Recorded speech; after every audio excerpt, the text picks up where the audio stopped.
మన భూమిపైన ఎలాంటి కొన్ని ప్రదేశాలు ఉన్నాయంటే ఇక్కడికి ఎవరు వెళ్లకుండా కంప్లీట్గా బ్యాన్ చేశారు. ఇక్కడ ఎన్నో డేంజరస్ ప్లేస్లు ఉన్నాయి. ఇక్కడికి వెళ్తే 5 నిమిషాల్లోనే చనిపోతారు. అండ్ మరికొన్ని ప్రదేశాల్లోకి ఎవరు వెళ్లకుండా కంప్లీట్గా బ్యాన్ చేశారు. ఎందుకంటే ఇక్కడ జరిగే విషయాలు ఎవరికి తెలియకుండా ఉండడానికి. అయితే అసలు ఇక్కడ ఏం జరుగుతుంది? మన భూమిపైన ఎన్నో అందమైన ప్రదేశాలు ఉన్నాయి. ఇవన్నీ సేఫ్ అని నేను చెప్పను. ఇవి చూడడానికి ఎంతో అందంగా కనిపిస్తాయి, కానీ ఒక్కసారి ఇక్కడికి వెళ్ళారంటే మళ్ళీ తిరిగి రారు. అలాంటి డేంజరస్ అండ్ మిస్టీరియస్ ప్లేసెస్ గురించి ఈ వీడియోలో తెలుసుకుందాం.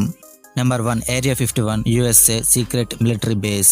నాకు తెలిసి మీకు ఏరియా 51 గురించి తెలిసే ఉంటుంది. ఇది చాలా ఫేమస్ మిస్టీరియస్ ప్లేస్. ఏరియా 51 గురించి చాలా మిస్టీరియస్ రూమర్స్ ఉన్నాయి. ఇక్కడ ఏలియన్స్ ఉన్నాయని, లేదా ఎవరికి తెలియకుండా కొన్ని మిస్టీరియస్ ప్రాజెక్టులు చేస్తున్నారని, ఇలా ఎన్నో రూమర్స్ ఉన్నాయి. అయితే అవి నిజమో కాదో తెలుసుకుందాం. ఏరియా 51 అనేది USA లోని నోవెడా డిజర్ట్ లో ఉంది.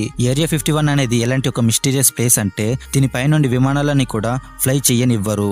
అండ్ ఈ ఏరియా 51 లోపలికి బయట వాళ్ళని ఎవరిని కూడా అలౌ చెయ్యరు. ఒకవేళ సీక్రెట్ గా లోపలికి వెళ్ళాలని చూస్తే వాళ్ళని మెడ పట్టుకొని మరి బయటికి గెంటేస్తారు. అయితే ఈ ఏరియా 51 లోపల ఏం జరుగుతుంది, ఎందుకని ఎవరిని కూడా లోపలికి అలౌ చేయడం లేదు? అయితే ఏరియా 51 గురించి జనాలు ఏమని నమ్ముతున్నారంటే ఈ ఏరియా లోపల అడ్వాన్స్డ్ వెపన్స్ తయారు చేస్తున్నారని, లేదా ఏలియన్స్ ని సీక్రెట్ గా లోపల దాసి ఉంచారని, వాళ్ళ దగ్గర నుండి అడ్వాన్స్డ్ ఫ్యూచర్ టెక్ ని తీసుకోవడానికి ట్రై చేస్తున్నారని, ఏరియా 51 లోపల UFOలు ల్యాండ్ అవ్వడం మేము చూసామని అమెరికన్ జనాలు అంటున్నారు. అయితే వీళ్ళు చెప్పే దాంట్లో ఎంత నిజం ఉంది? నిజంగానే ఏరియా 51 లో ఏలియన్స్ ఉన్నాయా? కొంచెం చరిత్రలోకి వెళ్తే 1955లో U2 అనే అడ్వాన్స్డ్ స్పై ఫ్లైట్లని తయారు చేయడం మొదలు పెట్టారు. ఇది చాలా సీక్రెట్ ప్రాజెక్ట్. అందుకే ఎవరికి తెలియకుండా హై సెక్యూరిటీతో ఈ స్పై విమానాలని తయారు చేయడం మొదలు పెట్టారు.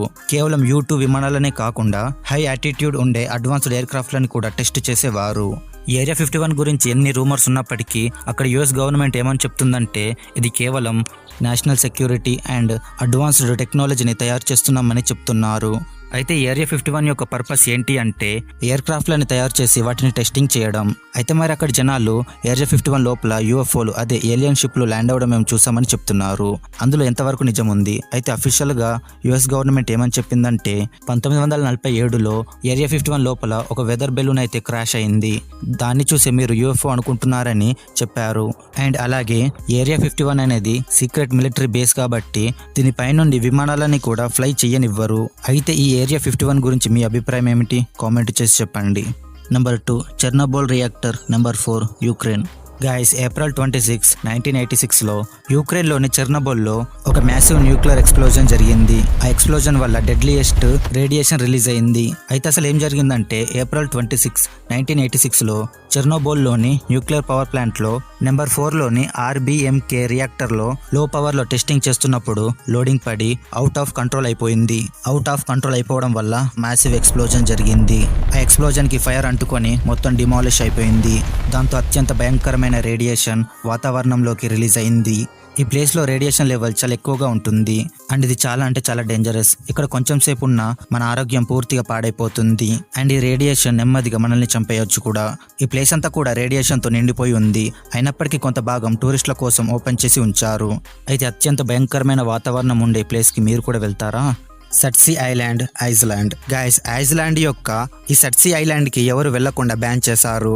ఈ ఐలాండ్ యునెస్కో యొక్క ప్రపంచ వారసత్వ సంపద. 1963లో సముద్రం నుండి దాదాపుగా 130 మీటర్ల లోతులో జరిగిన ఒక వాల్కన్ ఎరప్షన్ వల్ల ఈ ఐలాండ్ ఏర్పడింది. అయితే ఈ ఐలాండ్ కి ఎవరిని పడితే వాళ్ళని పంపరు. కేవలం సైంటిస్టులకు మాత్రమే ఇక్కడికి వెళ్ళడానికి పర్మిషన్ ఉంది. ప్రకృతి ద్వారా నేచురల్ గా ఏర్పడింది కాబట్టి సైంటిస్టులు ఈ ఐలాండ్ పైన ఎన్నో ప్రయోగాలు చేస్తున్నారు. కొత్తగా ఏర్పడిన ఈ ఐలాండ్ లో మనిషి యొక్క ఇంటర్ఫేస్ లేకుండా అసలు ఇక్కడ చెట్లు ఎలా పెరుగుతాయి, జీవం ఎలా ఏర్పడుతుంది, ఇవి తెలుసుకోవడానికి సైంటిస్టులు ఈ ఐలాండ్ లోకి ఎవరిని కూడా అలౌ చేయరు. ఈ ఐలాండ్ మొత్తం 2.7 స్క్వేర్ కిలోమీటర్స్ ఉంటుంది. చూడ్డానికి ఇంత కనిపిస్తుంది. అయితే ఎరప్షన్ వల్ల ఏర్పడినప్పుడు ఈ ఐలాండ్ ఇంతకంటే చాలా పెద్దగానే ఉండేది. కానీ అత్యంత బలమైన గాలుల వల్ల ఎంతో ప్రమాదకరమైన అలల కారణంగా ఈ ఐలాండ్ యొక్క సైజు తగ్గుతూ వస్తుంది. అయితే సర్ప్రైజింగ్ గా కొత్తగా ఏర్పడిన ఈ ఐలాండ్ లో చెట్లు మరియు జీవాలు ఏర్పడడం మొదలు పెట్టాయి. మనిషి యొక్క ఇన్వాల్వ్మెంట్ లేకుండా ఇక్కడ చెట్లు 330కి పైగా జాతులు ఏర్పడ్డాయి. Like birds, spiders, earth worms ఇలాంటి మరెన్నో. శాస్త్రవేత్తలు ఇప్పటికి కూడా ఈ ఐలాండ్ పైన పరిశోధనలు జరుపుతున్నారు. సో ఇది ఫ్రెండ్స్ ఇవాళ వీడియో నచ్చిందని అనుకుంటున్నాను. వీడియో నచ్చినట్లయితే లైక్ చేసి ఛానల్ని సబ్స్క్రైబ్ చేసుకోవడం మాత్రం మర్చిపోవద్దు.